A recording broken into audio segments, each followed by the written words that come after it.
It's my pleasure to introduce today's speaker. Our speaker is Heath, who's a lead engineer in the River Forecast Center at the Tennessee Valley Authority in Knoxville. He's been with TVA for going on 11 years, and he's a native of East Tennessee. He's lived his whole life in the Tennessee River system, as near as I can make out. Grew up in Campbell County near Norris Lake, and attended Tennessee Tech University, where he obtained an engineering degree. He also received an MBA after college, and he's now a knowledgeable person about what goes on and how TVA manages the river system that surrounds all of us as part of our lives. It's a pleasure to have you here, Ben.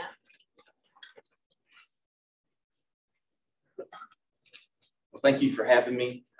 Hopefully can share a little bit of information about what we do at TVA and the history of kind of how it's all developed over time.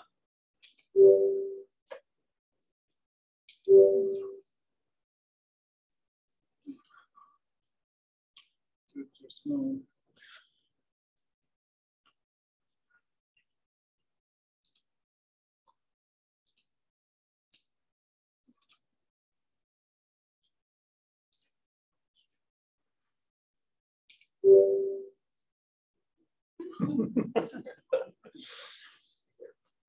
All right, so about the TVA, so you gotta understand where we started. So kind of like Oak Ridge, we have a lot of history at TVA, a lot of similarities in time frame and all that, how they're kind of connected. But TVA was started with the TVA Act of 1933.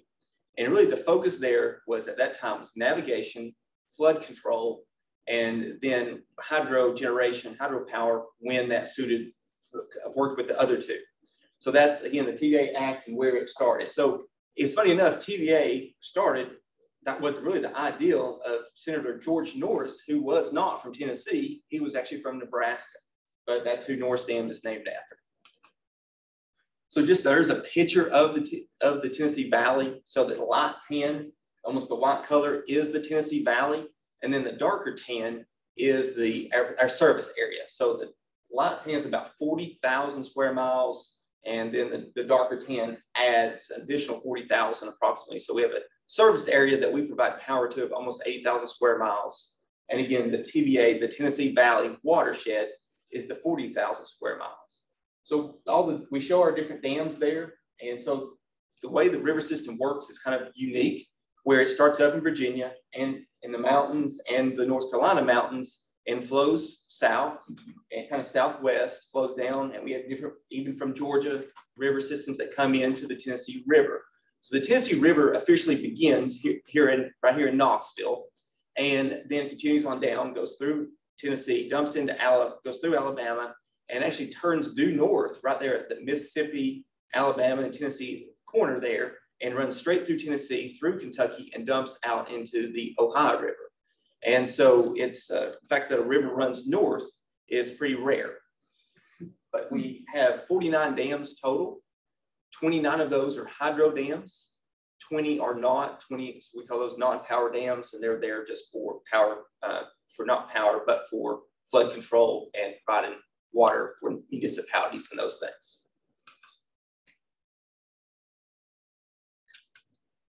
All right, so the different types of dams. So that system, those 49 dams are made up basically of 4 different types of dams. So we'll take Norris Dam as an example. We call that a tributary storage dam. Those are tall dams that are in the mountains, and they're basically big storage tanks. And so those are the ones that we draw down in the wintertime.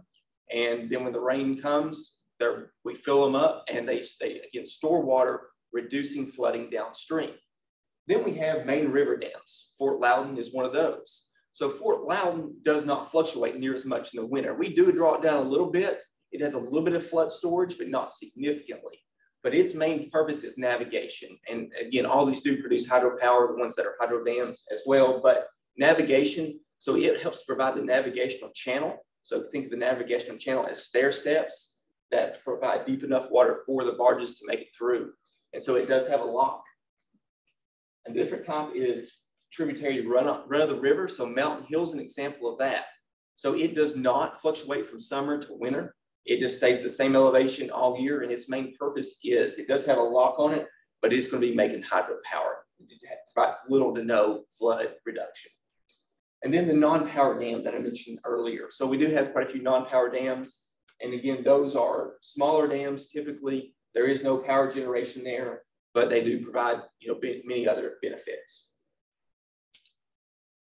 So the river system, we call it the integrated river system. And the reason it's integrated is one dam does not work independent of the other. They're all a system, and we treat them as a system, and that provides many benefits. So we have 6 operating objectives that we use the system for. Starting back to the beginning, navigation is a part of that. Flood damage reduction is a part of that. Power generation. So that's where TVA began. But as time's gone on, as demands have changed, and as society's changed, water supply, so population's grown, municipalities are drawing lots of water out of these river systems. Recreation has become an important piece. And so we see boat sails, we see people on the river, we see rafting, all those things. And then water quality. So really, as you got into, environmental pieces become much more of a piece throughout, as time's gone on. And so making sure the water's healthy, the habitat, the species are all living as they desire. So one other piece that I always want to highlight is, so we have our dams, but we also have Raccoon Mountain. And so Raccoon Mountain is a very unique item that we have, and it's called a pump storage facility. So pump storage, so it's got a river downstream, and that's what you can see in the top right corner. So that is the Tennessee River. This is just downstream of Chattanooga, Tennessee. And so it draws water out of the lake. It's actually Nickajack Lake, and it pumps it up on top of the mountain. And that's what the top left picture showing. So we have a rather large lake or pond, if you will, on top of the mountain. And we basically cycle the water back and forth. And so inside of the mountain is the generators. We have 4 generators there.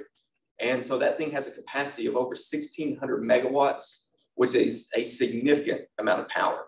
And the reason it produces so much power is the operating head, the distance that the water travels is approximately 1,000 feet. And that produces a significant amount of power. So that's pump storage facilities are a great asset in TVA. That's kind of one of our prime pieces. So how do we do all that we do? And so back when TVA would have been started, we would have staffed dams 24/7. We would have had people, at all those locations. We would have our rain gauges, our string gauges. We would have manually read those, and people would have called those in, and a lot of manual input of data, and all done by paper and those things. Well, as technologies went on, of course, we've got automated systems. We have rain gauges that are reporting every hour. That all comes through satellite. We've got backup systems as well. We've got stream gauges, headwater gauges all over these dams and all over the river. But all that comes into where I work, which is the River Forecast Center, which is located here in Knoxville, Tennessee. And so we are staffed 24/7. We are running a forecast for the river system 2 to 4 times a day. 2 times a day normally. During a flood, we will increase that to 4 times a day. So we are monitoring the river in real time. We are making changes in real time. We are scheduling the river for today, tomorrow, and into the future, trying to optimize that and get the best benefits for the 6 operating objectives. We do work with the public. We do public outreach. We answer public phone calls. We provide information to the public. And we also work with many other federal partners, the National Weather Service, Coast Guard, Army Corps of Engineers. So we have quite a few pieces that we work with. Just a few pictures there. So we run staff during the day of about 5 people, quite a few engineers and data technicians. We have the big board up front that helps us. We do quite a few tours in that facility as well. And lots of schools we bring through there, and public officials and those things. But it's a neat place that touches a lot of different, different industries. So how does it all work? So we're talking about the water cycle. So in this region, we are blessed to receive quite a bit of rain. We get on average about 51 inches of rain per year, and that's our fuel for the dams. And so on average, but the rain is important, but the runoff is what we operate by. So we get about 22 inches of runoff for the Tennessee Valley in this region every year. And that, again, is what makes it into the reservoirs And so the rain's good, but again, I've got to get the runoff into the lakes to produce the fuel. And so what's interesting as well is that we get 60% of our runoff in January through April. So most of our fuel comes early in the calendar year. So that's provides a challenge and something we've got to keep in, in the context of why we do what we do. And so that's why we draw down the reservoirs. A lot of people ask, well, why do you draw them down? Again, we get so much runoff in a third of the year. So let's take two dams, for example. Fort Loudon is over here, it's a main river dam. It's on the Tennessee River.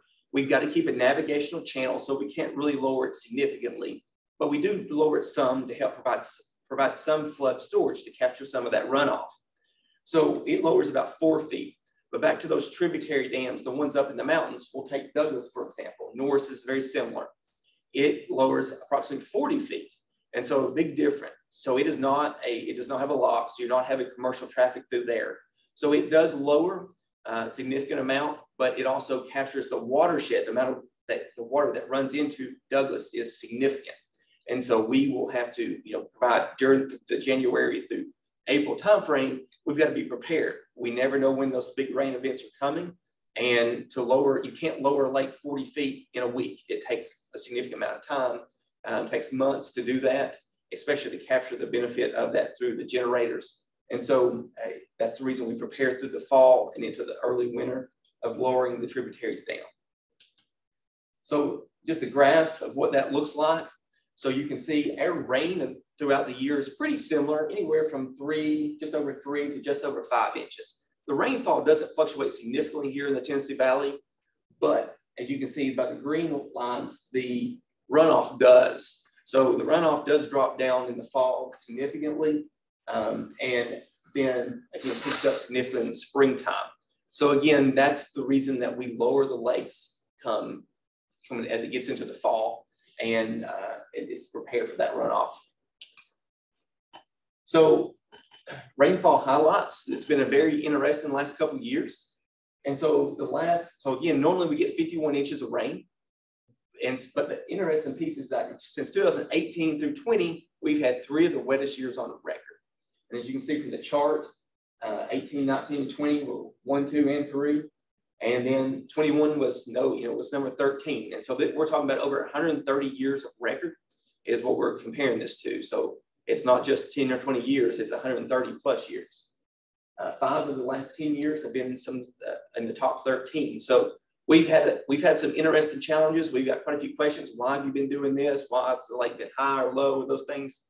Well, we've been responding to record rainfall. And again, we've looked at the patterns. We know the patterns. We've had record rainfall now, but we know, so this has been a wet period, and we know that a dry period's coming. It looked like part of this year was going to be dry, but it's been a month of dry and a month of wet. So we've kind of been ping-ponging back and forth this year. So what does all this rainfall produce? Well, it produces damage centers. And that's really what TVA, when it was built, was to focus on the damage centers to help the damage centers. Chattanooga is one of our large damage centers. That's what floods the worst. But before TVA, that's what flooded very easily. But we've got several others all the way from Kingsport, Elizabeth, and up in the mountains in the east, all the way out to Paducah, Savannah, Tennessee in the west, and several in between. So we know these are our damage centers. So when we get a heavy rain in these regions, we're focusing on those and doing what we can to reduce that flooding in those locations. Just for an example, here's Chattanooga. This is called Moccasin Bend. This is what it present day looks like. You see downtown Chattanooga, beautiful view. Here's what it would have looked like in 1867. So a significant flood. This is the flood of record there. And this is, again, a significant reason why TVA was built. Kind of go back and let you just see the comparison. Downtown Chattanooga could not exist without the flood reduction that TVA provides. So it just flooded the whole area, flooded. So flood damage reduction, what does that look like? And we always want to emphasize, we don't control the floods, we don't prevent floods. We do flood damage reduction. It is sort of flood control, but it's not flood prevention. It's not possible to do that. But what we do is during a big rain event, we store that water in the big Norris dams, the Douglas, the Cherokees, the mountain dams, And what that does, instead of the crest getting way up high, it's lowered, therefore reducing the damage that would have occurred. And then we slowly release that after the flood, after the rain event's over, and then we capture the benefits. We'll release that as best we can through the generators, capturing that power, that high, clean power there. So what we focus on is reducing that crest. So on average, we would prevent over $320 million worth of damage that would occur from flooding. And since I talked about the wettest years on record, the last couple have been, since 2018 alone, we've prevented $2.5 billion in damage that would have occurred to property and structures, but we were able to prevent that. So flood reduction is a big piece, but navigation is a critical piece as well. This shows the lock system on the Tennessee River. It also shows the lock system on the Cumberland River. So the Tennessee and Cumberland River work together. So TVA operates the Tennessee River, and the Army Corps of Engineers operates the Cumberland River. But they do connect at our very last dam, Kentucky, and their very last dam on the Cumberland River, Barkley. There's actually a canal that connects the two. So those two are operated in unison. So we coordinate that multiple times a day and work together to do that. So the locking system is a vital piece. And an interesting another thing that very few people know about outside of the navigation industry, the bottom left corner is the Tom Bigby waterway. So that's right about Pickwick Dam, and that flows basically due south down to the Gulf of Mexico. And so that's a man-made waterway that was put in place to create a shortcut for the navigation industry. Instead of having to go all the way up to the Ohio, and then down the Mississippi, they could take that shortcut and save a significant amount of mileage off their commute. So the navigation industry, so it is a critical piece. People think that it was very valuable in the past, but it's still very valuable today for many reasons. We don't see it so much here in the eastern part of the valley, but in the western part of the valley is a big piece. So Fort Loudon sees about 3 to 4 commercial locks per week. That's on the eastern side. But if you get to our last dam, Kentucky, there's over a day-long wait time. The queue time there is significant because there's that much traffic. They're waiting for over a day just to get through it. They're actually in the process of building a new, larger lock there to help accommodate more traffic. But what it does is it's still shipping raw material, aggregates, those type of things, coal. It's still some of the larger items that are shipped through it. But it also saves, by providing that competition to the rail industry, saves shippers over $1 billion a year compared to areas that don't have navigation as an option. Interesting comparison, one barge equals approximately 15 rail cars and 60 trucks, 18-wheelers. So again, one barge hauls a significant amount of material at a very, per ton, it's very, very economical. So hydropower. So this is a big piece for TVA. It's only about 10% of our portfolio, but the total amount of megawatts that we can produce on a hot day. However, what it does is it comes on and off. We call it peak power. So that's very beneficial that we can turn them on and off very easily versus other forms of power. They don't go on and off very easily. A coal plant, a nuclear plant, those do not fluctuate. You don't turn those on and off easily. Again, hydropower, and turn them on and off in 5 to 10 minutes, which is a great benefit. We have quite a few, just over 3,500 megawatts of hydropower. The Raccoon Mountain storage facility I mentioned has over 1,600 megawatts. Again, the peak in power and then the rapid dispatch on and off are all benefits. And as we look moving forward, what the future looks like, we don't exactly know as far as where our power is going to come from. Wind's a piece, solar's a piece, and we never know what new technology is going to be developed. But those pieces are not, there's always an up and down with it. There's positives and negatives for every new form of power. But there's also, for example, solar. You look at night, what do you do? Or you have wind, where if there's dips in the wind, well, that's where hydropower is very beneficial, is it can fill in those gaps between, we use it for gaps now. Like if a unit trips offline, that's a part of anything. There's so many sensors and everything on generation units, not just for hydro, but also for coal, gas, nuclear. So if one of those units trip offline, you've got to rapidly get something back off. Well, hydro is that asset that TVA uses to help fill in those voids or those gaps. So water supply and water quality, as I mentioned, this is a big piece. TVA does its very best to focus on the environmental piece of it. We have lots of guidelines and requirements, and there's lots of laws in place that TVA has to follow. And so water supply, so we have over 700 intakes that are, and so that's municipalities, that's cities, counties, and those things that are getting the water out of the Tennessee River. That provides water to over 5 million people. And then lots of industry that are pulling water out of the Tennessee River as well. Then we talk about the water quality piece. So we look at dissolved oxygen. We know that you take a Norris Dam, the water behind that being stagnant and deep, it depletes it of oxygen. Well, as you pull that through the generators, you got species, trout, and those things downstream that need highly oxygenized water. So we measure that, and we actually have different mechanisms in place to add that oxygen back in place. So dissolved oxygen, we do monitor that, and we've got many systems. There's ways to add through compressors and turbine bitting, and then we even pump gaseous oxygen back into the reservoirs when the levels require it. And so again, keeping the habitat healthy for all the species is something we do focus on. And then another piece of the quality of the reservoir is the temperature of the reservoir. So as you have large nuclear plants on the reservoir, it does change the temperature of the rivers. And so we have to monitor that. All those are permitted through the states that they're in. And so we have guidelines that we have to stay within. And so we do monitor that and take measures into place to stay within that. And the dams help to do that. We can take water out of the bottom, take Norris, for example. The water coming out of the bottom of Norris is very cold. So we can time that where if we're getting towards our limit, we can release water out of the dams to help accommodate those limits. So recreation is a big piece. The University of Tennessee did a study just a few years ago and valued the recreation in the Tennessee Valley at over $10 billion annually. So that's boat sales, that's marinas, that's all the equipment that goes with fishing. So it's a significant amount of sum, that's hotels, all those things. So it's a significant impact to the economy, which is a good thing. We work with many other areas to release water. Downstream in Norris, we release water routinely for fishermen. The Ocoees, you've got heavy kayaking use and rafting. The Olympics was held there in 1996.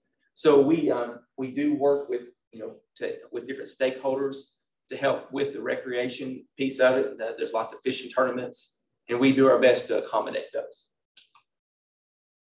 So the challenges, the problem with those 6 operating objectives is a lot of them compete against each other. For example, you have navigation. Navigation just wants the channel as full as can be because then they can load their barges heavy and they just keep on trucking. The problem is from flood control, you want that lake or reservoir as low as possible because then that gives you more storage. So you kind of got to balance which one's the best. For hydrogeneration, what you want to do is during the hot afternoons, you want to generate hard and really draw a lot of water down, and that fluctuates the reservoir. Well, that's not necessarily what people with recreation want. They want a nice, steady flow or steady river, steady lake, so they're not, having moving anchors or whatever it may be. So that's our balance, is always trying to accommodate 6 operating objectives. And at different times, one takes higher precedence. If a flood's coming, that's what we're there to do, is control the flood. But majority of the time, we're in preparation for a flood. We're always in preparation for the flood, but we're not actually responding to one. So then we can look at other things. On a very hot day, like we've had several of those this year, hydrogeneration becomes very important just because hydrogeneration when we're doing with peak power, fuel costs go up. And so it's very valuable to all the people of Tennessee to keep our rates, our bills as low as possible. And so again, we look at different things at different times of the year. Again, we want to keep the environmental piece always at the highest, high on the radar as well. So I always want to talk about some of the things that we are always struggling with, or not, that are always looking at and trying to balance. So some of the things that we have learned from, or events that we always try to learn from. I don't know if many of y'all heard or familiar in the news, just under a year ago. So it's August 21st of 2021, the flood in Waverly, Tennessee. And so these are the things we look at. If they're falling in our area, we definitely have to respond to them. But many of the times, a lot of these floods, we had no control over it. For example, the Nashville flood that happened in 2010, that was the Army Corps of Engineers and their response to that. The Waverly flood did not fall in any of our reservoirs, so we had no stake in that as far as nothing we could do to help reduce the flooding. But we want to look at those and learn, and we will even take those flood events and move them through our modeling system as like a trial. Or what happens if that same rain event fell on this reservoir, or if it moved on this reservoir, to see what that looks like. And then we can, through that, figure out, all right, what do we need to make modifications through our dams? So again, throughout the history of TVA, TVA has modified dams to accommodate larger floods, raising dams or adding spillways and those type of things. So we do have a dam safety program that is always evaluating the dam structurally and making sure it's adequate for its location. They partner with us, so we're doing the water piece. That, all right, this is what a real rain event that happened would look like if it, and the amount of flow that we would have to pass through the spillway gates. So again, we pass water through a dam two different ways. Well, multiple ways, but two ways really. One is through the generators, if they have generators. So a hydropower dam has a generator. The water flows down, goes through the generator, makes hydropower. That's what we want to do. That's what we want to do as much as possible. But they only have so much capacity. Once that capacity gets full, then you go into spillways. And there's different forms of spillways at each dam, depending upon the design and the layout of the facility. But the water that comes through the spillway would be on top of the generators, in addition to the generators, which can put a significant amount of flow into the river. And that's really where you start to make impacts. So point is, dams were designed to be able to handle huge storm events, but we always want to look at, if we had to open up spillway gates, a significant portion of the spillway gates, because most dams have never had all their spillway gates open. A few have, and depending upon their location. You take the ones out in the West Tennessee, on the Kentucky and the Pickwick, and those dams have to pass a significant amount of flow because all the rivers flow through them. But that doesn't mean their spillway gates were at full capacity. Basically, the way those are is they're very large gates, very wide and very tall. And during a big flood event, you would open them all up. But that doesn't, so if it's, let's say it's 30 feet tall or 40 feet tall, the water may only be flowing through, if it's 40 feet tall, only flowing through 20 feet of it. So you still have a significant amount of capacity over that. Well, you compare that to like a Cherokee or Douglas dam that has 7, 8 spillway gates. We've never had those all the way open. It would provide so much flow through the dams. So the point is, there's extra capacity through these dams that we always, as any engineer knows, anyone related to engineering, you always have that safety margin. And so with those are always built in. We've got extra spillway capacity higher than we've ever used before. Again, to be able to accommodate the planned flood, the floods that we had never seen before in this particular area. But that being said, we learned from these events. So just take the one that happened in Waverly. Unfortunately, there was 20 confirmed deaths. Approximately 700 homes were destroyed. So if any of y'all have been to Loretta Lynn's house, this is where that happened, right there, close to, literally her property was there. The Duck River flows really close to her property. I think even through it. So just to give a reference to where it is. We do have a rain gauge in the area, the McEwen gauge, which received over 17 inches of rain in a very short period of time. Unfortunately, it occurred in a portion of the valley where we did not have dams. We have a dam several miles, over 50 miles upstream, and the next one down is Kentucky Dam, which is probably 70, 80 miles downstream. So the point is, we had dams a long ways away, and it fell right where it fell. Again, we had no ability to provide any flood control. Normandy Dam was not doing anything to make the situation worse. And the amount of rain they saw, again, there was nothing, we had no control over the situation. But what the rain event looked like, so we measure rain events, the way the National Weather Service does that is like 1 in a 100-year floodplain. So a lot of people think, well, okay, 1 in 100, if you get one this year, you're not going to get another one for 99 more years. That's not what that means. It's a 1% chance is what that means every year. They should call it a 1% chance. It would make it seems a little easier. It causes some confusion. But anyway, so we measure things in 1 in 100, 1 in 1,000, 1 in 50,000. And so those are the way that they rate storms and measure storms. And so our dams are built to withstand a very, very, very severe storm event. But that doesn't mean people, communities are impacted by lower storm events. Where you're allowed to build houses are much lower, the 1 in 500 or 1 in 1,000, depends on the community you live in, and what they allow. It's local jurisdictions have different thresholds. But that being said, we looking at this, looking specifically at this storm event, it was a remarkable event.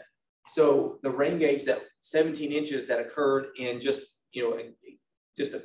over a day, that was rated at a 1 in 52,000 year rain event. So you can do the percentage on that. Extremely rare. The 300 square miles, the worst place, the orange area on that, just again 300 square miles, had a 6 hour in exceedance probability of 1 in 145,000 year event. So again, an extremely rare event. And then the estimated high spot. So again, there was not a rain gauge in the exact high spot, but they do use radar and the ability to get very precise information through that, to be at over 20 inches. And it is a 1 in 235,000 year event. And so again, very rare. In fact, this is the heaviest rain event on record that is not in a coastal state. So again, hurricanes have done worse than this, but for a non-coastal state, this is the heaviest rain event, and it did happen here in the Tennessee Valley on the western side. And so always the scary, you take those storm events and you put it on top of the dam, on top of the reservoir, the watershed, and you say, wow, that would be remarkable. How quickly, we learn from those. How quickly do we have to respond? What would it look like downstream? How bad would the flooding be? And sometimes you look at those and you think, man, that would be a bad event. And unfortunately, as you see here, lives were lost in this event. And when you have these heavy rain events, it can be a scary thing. So again, we take those, we learn from those. We are looking to enhance our tools and improve our tools. Technology is a wonderful thing, and we are always improving our technology. We were able to do what we do today with 5 people in that River Forecast Center. It used to take, I don't know the exact number, probably 50 people or more, just because they were by hand and those things. I can run a computer model the way we do it. I can run a computer model with our really high quality computers in a matter of minutes for the entire river system. They would have done, and again, I do it in minutes, what used to would have taken them all day with a team of 20 to 30 engineers. So again, I can do it quickly now by myself. So again, those technologies are wonderful, ability to transpose that storm over to different things and look at that. So again, we take these real world events like the Nashville flood, the Waverly flood, and we again try to see what do we need to do? Do we need to make improvements? Unfortunately, what's the floodplain look like? Exercising response plans and maintaining good relationships with our partners. So we do partner with all these communities around our river system to make sure they would know what to do during these type of floods. We pass our information out through the National Weather Service. So we have lots of partners. So this information goes out through our websites, through the National Weather Service websites. We work with Coast Guard and many other partners as well to share information. That being said, we have, again, through many different pieces of the puzzle that we share the information. So we have the app. So most people have a cell phone, a smartphone these days. Fishermen use our app heavily. So it's called the TVA Lake Info app. And it's a pretty good app that shows for each lake what the plan is for that day, where the elevations are, what the release schedule is going to be. We have TVA, and the same information is on TVA.com. So I always want to encourage people to use those, look those up. We are always doing operations drive, driven by rainfall and runoff. So a lot of people, again, emphasize that the rainfall and the runoff, we're always looking at that. And we also are operated by our reservoir operations study. So that we did a ROS, what we call a ROS was in 2004. And that drives a lot of what we do. Whenever we revise those studies, we do get public input. They spend years getting public input on what the preferences are. One of those will probably be done in the next several years, couple years. They're looking at revising that as communities have changed and grown and people's preferences. So we look at how do we best utilize the valley, the resources of the valley. Many of the dams have a sign above them built for the people of the valley. So again, TVA is owned by the federal government. We are here to support the people of the valley, and that's a big piece of it. It's not just about meeting the power at the most economic means. It's also about the many other pieces of the the 6 operating objectives. So again, we've had experienced very heavy rainfall over the last couple of years, and so we have been successful in managing that. And with that being said, I'll be happy to answer any questions. You talk about record-breaking rainfall. That reminds us that records change over time. And clearly, extreme events, you have to look at the whole 130-year history of record. But for things like norms, the average annual rainfall, have you adjusted that to recent years, or is that for those old numbers? How I know that some agencies look at 30 years, the most recent 30 years. Yeah, so that is not exactly what the 51 inches that we annually see has not been adjusted. Again, we're looking at the whole big picture as far as the whole average for the whole 130 years. So we have not adjusted that for, say, the last 30 years.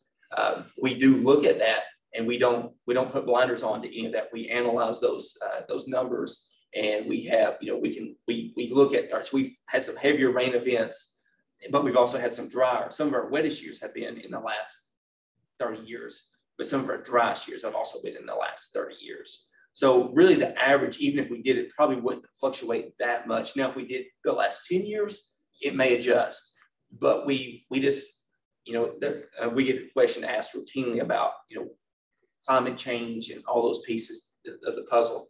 And like we say, so there's a lot of very smart people from the academic side and the National Weather Service and all those pieces that are looking at weather change, climate change, and how that plays. And there's, always debates how much, where, and all those things. And great, we'll let them, evaluate that. They're the experts on those subjects. What we want to know, what we need to know is what's the rainfall today, tomorrow, how much, where's it going to fall? People tell us all the time, and your forecast was off. And it's like, well, our forecast was off at a certain place or whatever it may be, but our river forecast was off. But we had to have input into our river forecast. So we take the data, where the lake is, where, how much runoff's coming into it right now, but we also get a weather forecast, a rainfall event. So they tell us how much. Well, if they tell us we're gonna get 1.5 inches over this region, and we actually get 2.5 inches, that's a big difference. Or if they're gonna predict 1.5 inches and we get a half an inch, it's a big difference. And it's like, yeah, we got rain, but so we always tell people, you tell me exactly how much rain I'm gonna get and exactly where it's gonna go, because routinely it moves. So they might say it's gonna be in this region, but if it moves 50 miles or 80 miles or even just 10 miles sometimes, it can change the watershed that it's in. And so that plays a big piece into, how that change of our forecast. So though the bigger picture about the 51 inches, whether it has, if you look at a smaller window, would it increase? Potentially, but that's not going to really change our impact. What really drives us is the short term. I need the short-term forecast to be more accurate. And again, I'm not complaining about the forecast. Technology's improved, weather forecast has improved. The National Weather Service is who we actually partner with to get our weather forecast from, and they do a fantastic job. But there's always limited by technology. Now, will it be better in 5-10 years? Absolutely. But there's limitations on their end and there's limitations on our end. Technology's always got limitations, but it's getting better. And again, we use that to do the best that we can with it. But again, the driver for us is the short term.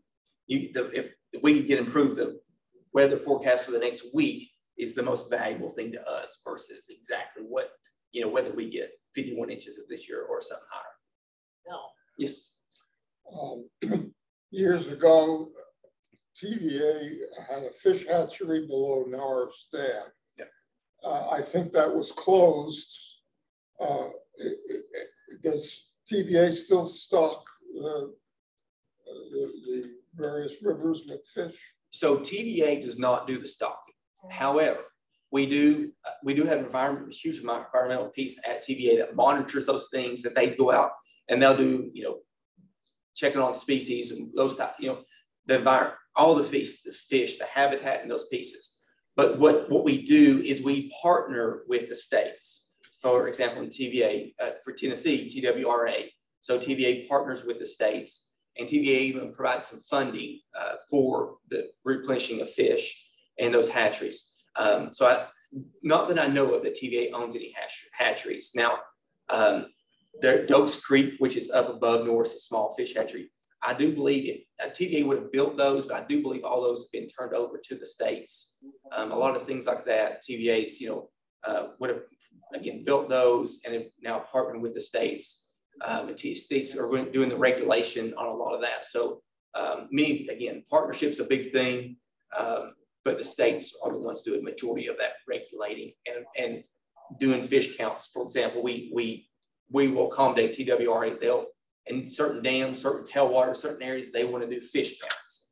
For example, downstream of Pickwick, they need certain flows for paddlefish. And so they want the water at a certain rate, and they'll go in there at the beginning of the season and they'll do, or maybe pre-season, and they'll do a count, and then they'll set the quota for the commercial guys for the season.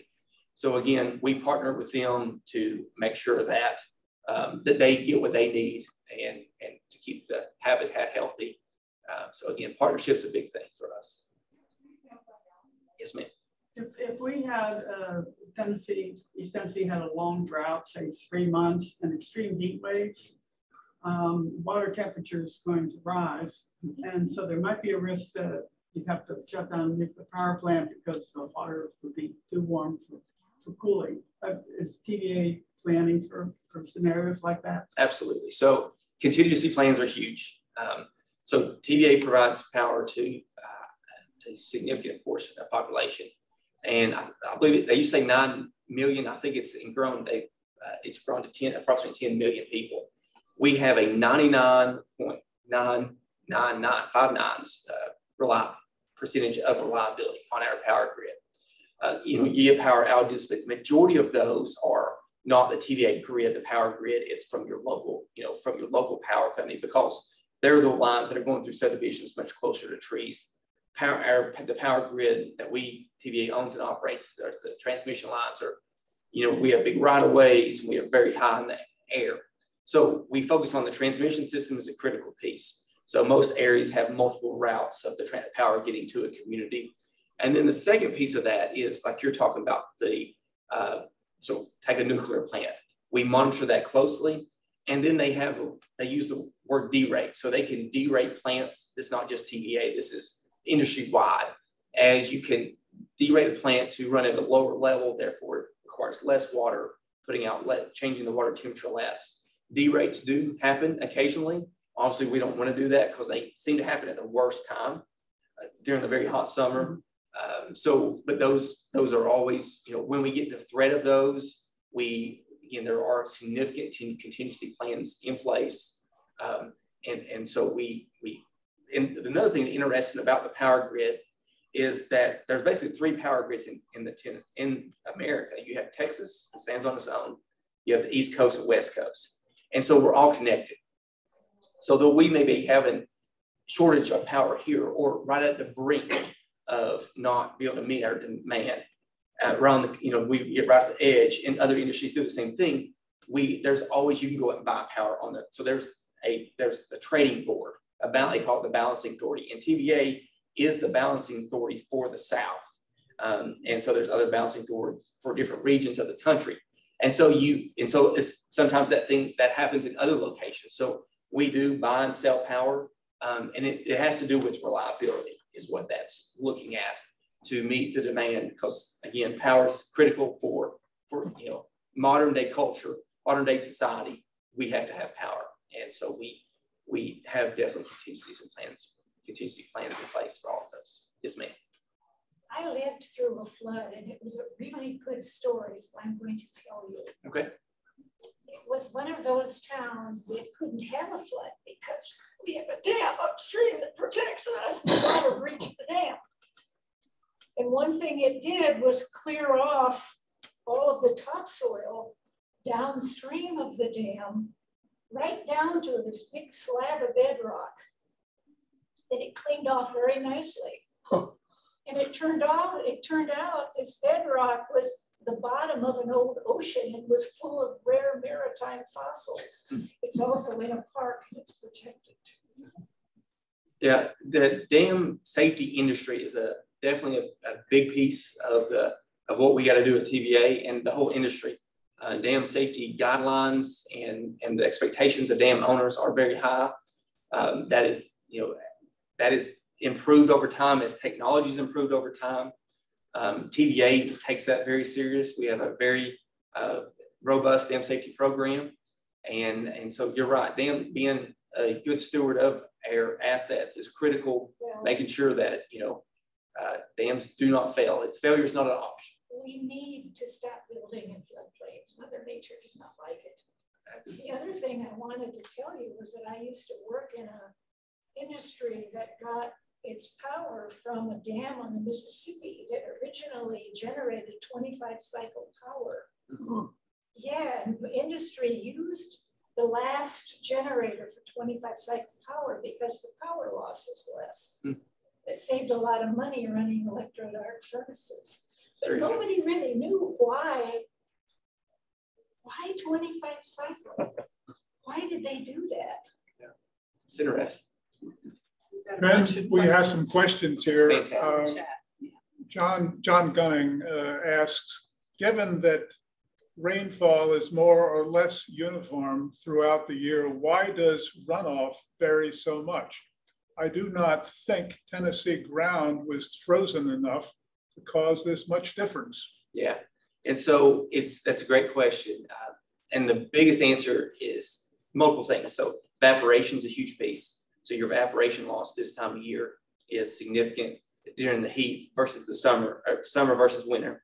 And then just, your vegetation loss. So in the wintertime, your vegetation consumes hardly anything versus this time of year, your grass. If we get, basically this time of year, if we get less than an inch of rain, we don't hardly see anything into the reservoirs. It's the trees, the grass, all the vegetation is going to consume that. And so those are the two major drivers of why the runoff changes so much from this time of the year. We have a second question from John. There are legends about when Lake Fort Loudon is lowered. It has been attributed to the last UT home game. Is there any basis for this rumor? Not that I'm aware of. Okay.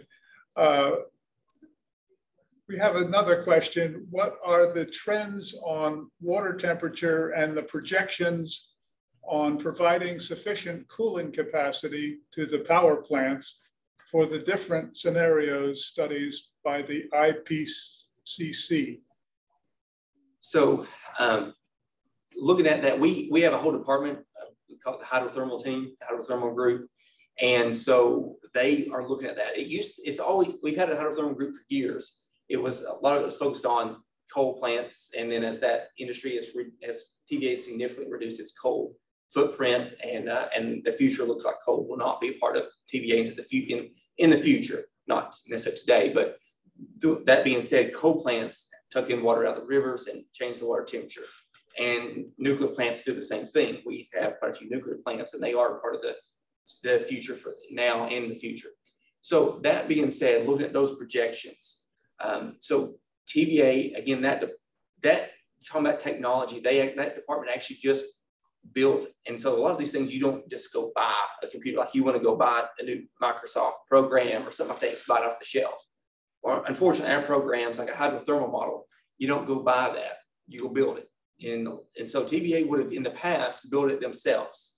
But now the industry's grown enough that there are companies that specialize in that. So TVA actually just built a new hydrothermal model. The thing about a new model is it has to be calibrated, and that takes seasons of doing that. So that being said, the projections without adding, like if we had added more capacity to a new nuclear plant and those type of things, we would have to, really look at that, how, what is that going to do to the river temperatures and those things. compared to, we've got the system in place, but you have a dry year, you have a wet year. You're looking at those worst case scenarios. And again, it's always, we have those models in place, we have experts in place, and it's almost a year by year, case by case basis. But the projections look good. We feel like we've got capacity. And as mentioned earlier, when we get to those levels, which we've done, and we've passed those levels, we can derate the plants to consume less water and look at other forms of power. The reason we don't want to do that is if you reduce a nuclear plant, you have to replace that power. Well, you always are replacing, unfortunately, with higher cost power. And so then, unfortunately, that raises everyone's power bill. So that's always the balance that we're trying to strive for, is lowest possible rates possible. Okay, we have Steve Overbury asks, solar power seems to be a nice complement to hydropower production. What is TVA Hydro doing to adapt to increasing distributed solar power? Is it a problem? So it's not just TVA Hydro that's adapted to it, it's TVA globally. And so our transmission group, that's the people that are turning the units on and off. And so the power demand throughout the day and it changes throughout the year, but it goes up and down. So this morning, or I said last night, it was at very low. It really went down. So you've got to be able to change for the demand of the day. And then this morning, as people started getting up, making their coffee, making breakfast, the demand went up. And this afternoon, it'll really go up. So you've got to meet that power cycle, the demand of the day.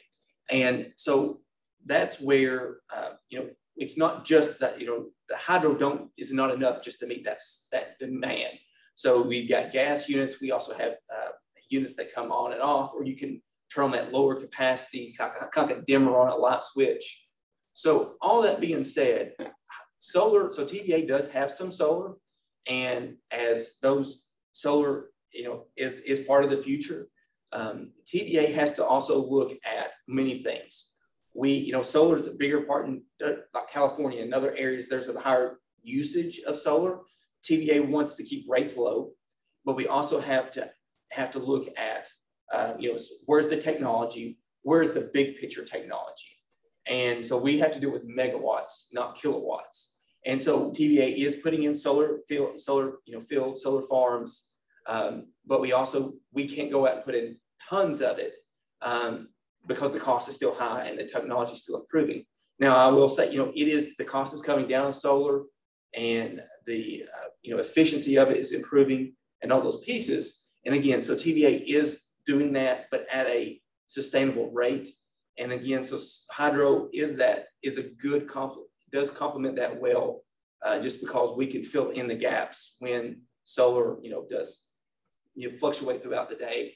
And again, I think you'll see solar as the future goes on. It'll be interesting to see what the future holds, because it will play a bigger part where they put solar, how they install solar, and all those pieces are yet to be learned. Okay, we have a question from Bob Compton. Can you tell us what the purpose of the switching facility being built across the lake from Bull Run? In particular, will there be environmental effects, especially noise?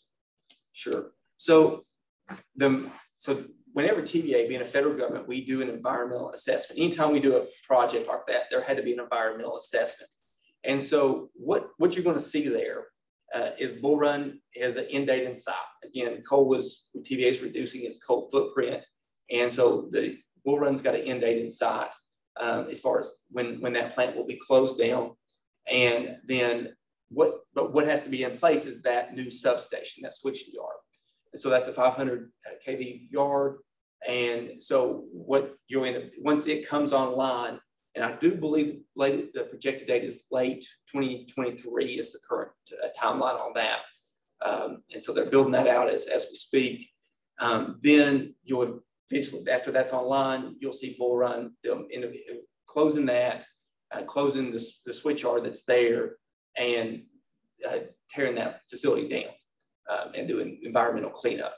So that being said, this new switchyards, Rarely, I mean, there's not much. The power comes in, it's changed, and it's redistributed out. So there should not be significant noise impacts. There shouldn't be, there'll be work and maintenance that goes on there on a regular basis, checks and those type of things. But a substation does not provide a significant amount of noise to the area once construction's done. So is it immune to flooding? Should we have a large flood here? That facility? Yes. So they would have done that assessment, and it is built well above the river there. It's actually, I'm going off just visual. I don't know the elevation specifically, but it looks like it's at least a high of elevation as Bull Run currently is. So it is at a high elevation. So we know what we routinely put through the area. So that would have been built. And again, I don't know the specific elevation or the flood year event, but it is well out of the typical floodplain. Yes. Yes, Sid. Yeah, I understand there was a very large flood out of Yellowstone that killed a lot of people.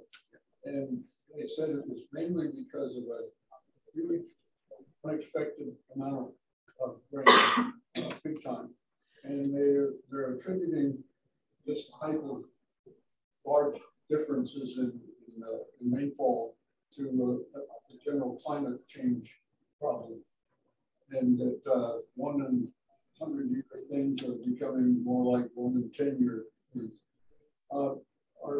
Is TVA going to be vulnerable to that kind of thing? I mean, are your models going to account for much larger things than have happened in the past? Because they say a lot of the input to your simulator had to do with studying past things. Sure. So yes, the answer is we definitely look at that, and we want to know what's the rain event, and if as rain events change and those type of things, we want to know that. So is it going to change? So really, that in partnership with the National Weather Service, they're the experts that are really studying that, and will change those percentages over time if applicable and where and those type of things. So as TVA, so fortunately, it always amazes me the history of these dams and the brilliant people that built them. The more I deal with them, the more I see, the more as we go back and we put these rain events, you're like, can it handle it? And it's like, well, yeah, it can. And these engineers that designed these dams with paper and pencil and slide rule were brilliant people. They really were. And they put such safety factors and capacity in these dams to handle these flood events that they can handle is the answer. I was taking Norris, for example. We've never been anywhere near the capacity that dam can have. The reason being is so the way that you got the generators, which run about 8,000 to 8,000 to 9,000 CFS. So we measure flow in cubic feet per second, CFS. And so that's what those generators can run. And on a normal year, that runs majority of the water out of that lake. We don't want to spill water because, again, we don't capture the benefit of the free fuel, the hydropower. But we have the spillway gates, which we don't use often. Those we also have sluice gates. What sluice gates are there are 8 smaller gates at the bottom that let water out of the reservoir. It's just like spilling. It's the water's not going through the generators, but it provides a benefit of it's cooler water. So sometimes we do that for that cold water effect downstream. But also the spillway gates at Norris, we can't use them until the water gets up to a certain elevation, just the way it was designed. So the water has to get up pretty high. But that being said, taking Norris, once we start spilling water, you'll see water. We could spill 5, 6 feet of water through the spillway gates. So it's got 3 very large spillway gates, and it can be a significant amount of flow, but it's nowhere near going over the top of the dam. It's nowhere near the bridge that goes over the top. You might still have 20, 30 feet. So you've got 5 feet of water going over there. That's a significant amount of flow. So the point is the structure itself is perfectly fine. The dam's perfectly fine. Now the channel downstream and then communities downstream, if you start getting into those enormous flood events, may not be fine. But again, as potentially the environmental, the weather, impacts, the flood events like Yellowstone happen, people are killed and communities are destroyed. Unfortunately, what a dam does, you lower the lake, you store the water. But unfortunately, once the dam gets full, you've got to start passing that. And that's what we saw in Nashville in the 2010. You had a significant rain event and you fill those reservoirs up, which works and reduces the flood impacts downstream on 99.9% of the floods, maybe a higher percentage of that on most floods. But occasionally you do get those flood events that, fill that lake up and they keep raining. And then the only option you have is to open the spillway gates and then you're releasing the flood. Well, really what you're doing is you're releasing the water as it naturally would be falling anyway. So we do a naturals model along with our regular model. So we look at what the water would have naturally done without the dam. So we run that simultaneously with our model. And so every flood event, we compare it. And, our objective is to beat the naturals model. And we do. But that's always, with our decisions, you beat the naturals model. If you don't beat the naturals model, what value are you adding, type situation you're in a flood event. So we do look at those, and it is an important piece. The structures are, well built, well designed, and have this significant amount of capacity. The problem downstream, those flood prone areas would be damaged, and that's what we want to try to prevent. Well, it sounds like because you have all these possible interconnections, you can really take care of a lot of otherwise flood situations. Absolutely. That are different from, let's say, a unit operating only by itself. Absolutely. You're exactly right. We call it the integrated river system because you're right. If we're getting a flood event, let's just take Knoxville. We get a heavy rain event, the two dams upstream that flow into the Tennessee River are Cherokee and Douglas. We start getting a pop-up rain event. It's like, we've got rain gauges and those things, and those things start flashing. Hey, you've got an inch of rain here in the last hour. It's like, shut Cherokee and Douglas off. We can, I can shut those off in a matter of 3, 4, 5 minutes. And so you're right. If TVA didn't own those dams, the operator, and that happens in other river systems where private sectors own different dams, they're going to say, no, I'm not shutting it off. I want the power. Versus TVA says flood control during a rain event, flood event takes precedence. So we do shut those off. So you absolutely, the integrated river system provides those benefits that we can treat it, as a system. Are there other large areas of the country, or actually around the world, where the idea of having an integrated prediction system like you've got would cut down on the number of casualties from flooding? There are a few. There's not many. And routinely, we get visitors from other countries that are looking at building systems or integrating those systems. So we do get visitors from foreign countries that come and look at our system, and we'll educate them. But unfortunately, there's not very many systems like TVA that operate integratedly. Now, the Bureau of Reclamation owns a lot of dams. The Army Corps of Engineers, they own both of those groups owned by the government own significantly more dams than we do, but they operate differently. And so they do not, partially they're on a lot of different river systems and those things. Now they do operate the Cumberland River system, very similar to us, but as far as outside the Cumberland River system, they do operate somewhat different than we do. It has to do with their system in place, their hierarchy and those things. Then we have another question from John Gunning. Okay. An additional flood protection berm was installed behind Fort Loudon Dam near Lenore City Park.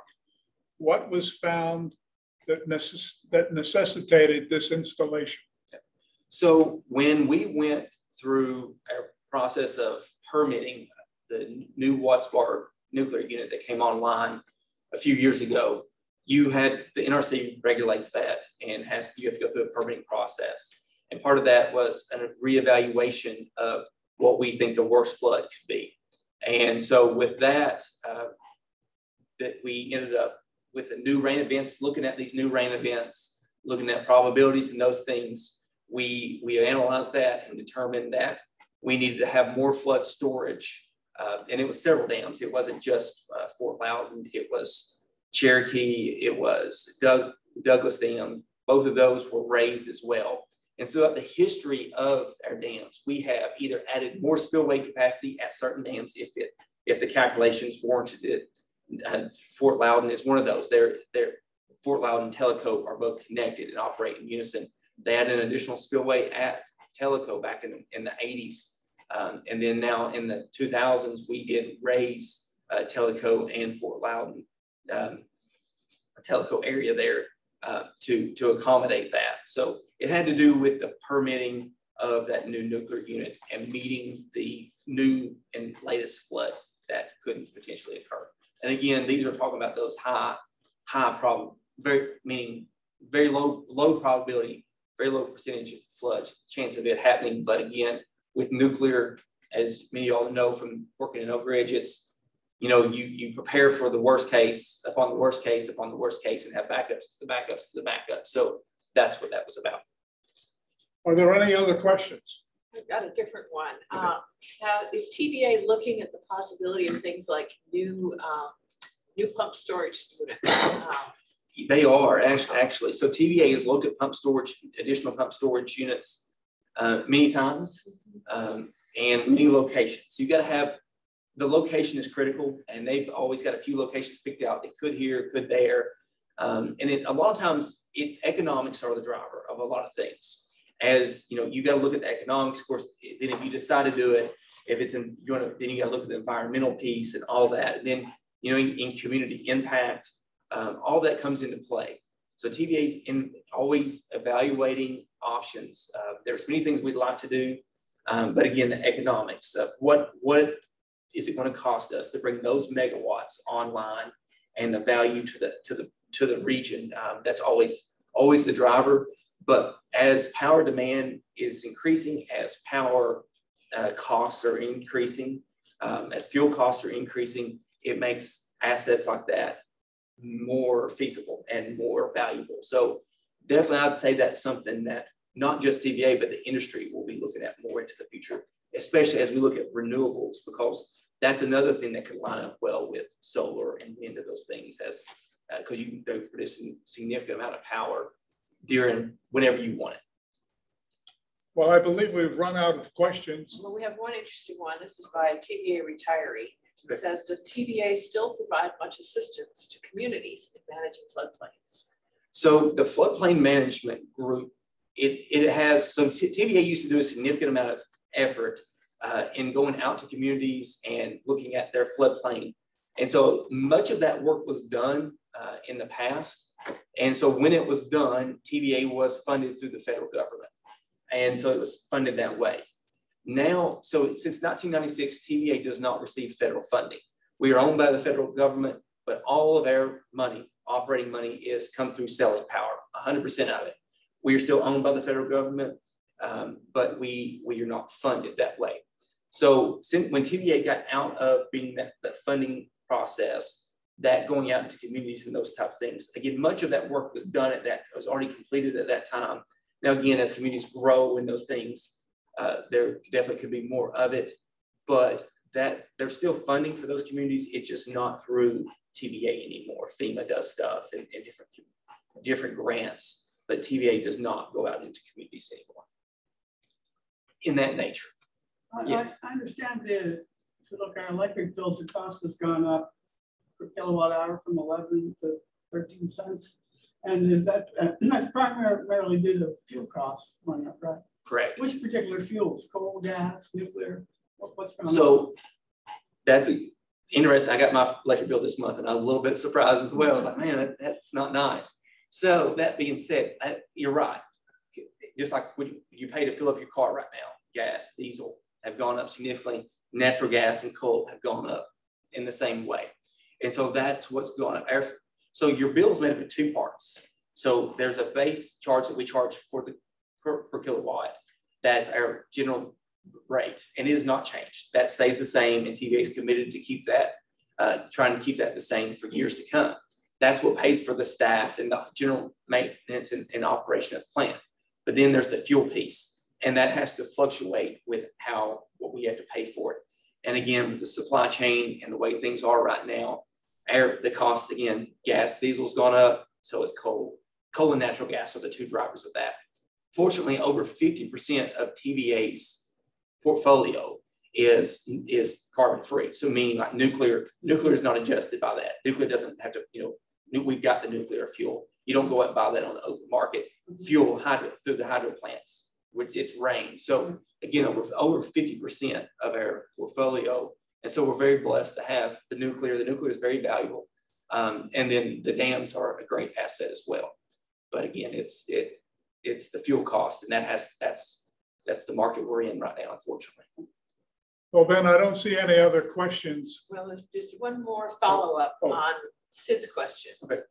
Does Bonneville Power Administration have an integrated river system similar to what TVA does? Bonneville is the one in America that's very similar to TVA. And so we do, we work with them. In fact, we've had several people retire from TVA and go out to them. And so they've hired our staff, some of our retiring staff. And so it's the closest in America to being like TVA. So you're right, it is very similar. Okay, thanks. Are there any other questions? Well, I want to point out that Bruce Webb from KUB reports that it was an excellent presentation. Thank you. We also have another comment. Thanks, very informative presentation, and I certainly think that's true. So I want to thank you for coming, and it's been very interesting. Well, thank you for having me. I appreciate it. 26 people on Zoom. Fantastic. Well, thank you all for having me. I really appreciate it. Well, thank you.